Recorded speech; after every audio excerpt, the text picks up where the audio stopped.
Let's talk about a topic most of us were never really taught to handle with confidence: conflict. Just the word alone can bring up tension. Your chest tightens, your breath shortens. Maybe you remember the raised voices, the silent treatments, the feeling that it was safer to stay quiet than rock the boat. But here's the thing: conflict isn't the problem. The real problem is what we believe about conflict. As women, especially women in leadership or caregiving roles, we've been conditioned to equate conflict with failure, to believe that if there's tension, we must have done something wrong. So we avoid, we smooth things over, we self-abandon, and we call it keeping the peace. But my love, peace that costs you your truth is not peace. It's silent suffering. So let's reframe this together. Conflict is not a threat, it's an invitation. An invitation to clarify, to connect more deeply, and to honor your truth while respecting another's. Conflict is simply a signal that two truths are trying to coexist and they need a path forward. And navigating that path, that's where your emotional maturity and your personal power meet. Now, here's what they never told us growing up. You can disagree without being disrespectful. You can assert your needs without guilt. You can set boundaries and still be kind.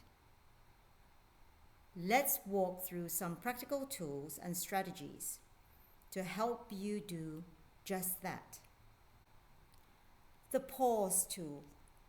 Before reacting, pause. Take a breath. Feel your body. Ask, am I triggered or am I present? This moment of stillness is where emotional mastery lives. Number 2, I statements over accusations. Speak from your own experience.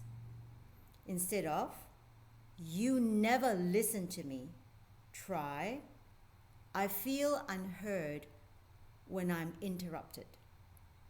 I'd love to finish my thought before we move on. It's not about blame, it's about clarity. 3, know your boundary language. Boundaries don't have to be walls. They can sound like, I'm not available for that tone. Let's revisit this when we're both calm. I value the relationship too much to let resentment build. Boundaries protect your energy, your time, and your integrity, not from people, but for yourself. Number 4, negotiate. Don't capitulate. Negotiation isn't giving in. It's mutual understanding. It's finding a middle ground without abandoning yourself on the way there. Ask, what do I need right now? And what are they trying to protect in themselves? This question alone can shift a conversation from confrontation to connection. 5, rewrite your conflict story. Maybe conflict used to mean chaos, fear, rejection. But now, let it mean growth. Let it mean authenticity. Let it mean you're finally honoring your voice. You are allowed to outgrow your old patterns of silence. You are allowed to value peace but not at the cost of your truth. Here's the truth.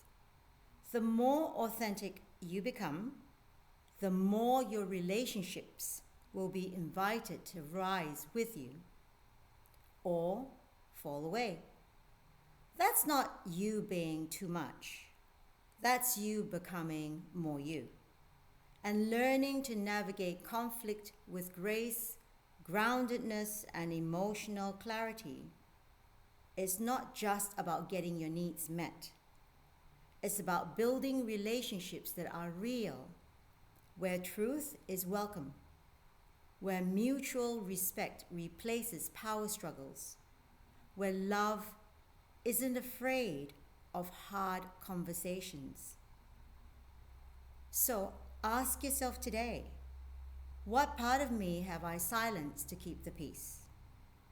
What conversation have I avoided out of fear that could actually bring me closer to who I truly am? Conflict isn't the end. It's often the beginning of real connection, of healthy boundaries, of authentic power, and most importantly, of you coming home to yourself.